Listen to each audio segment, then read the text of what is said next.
Sambalpur Cuttack 55 number जातीय राजपथर Redhakhol block चारमाल panchayat सम्मुख में एक द्रुतगामी कार भारसाम्य हराई दुर्घटनाग्रस्त हेबारु जनकर मृत्यु और 4 जन अति गुरुतर होइथिबा सूचना मिली।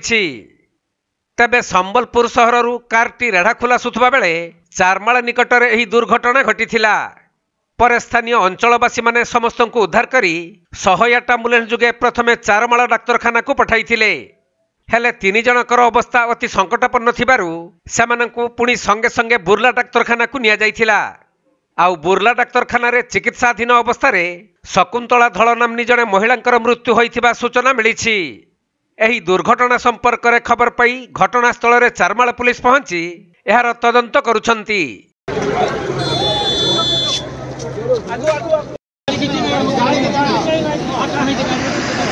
संबलपुर जिल्लारू विनोद कुमार सेठी रिपोर्ट, कोणार्क लाइव।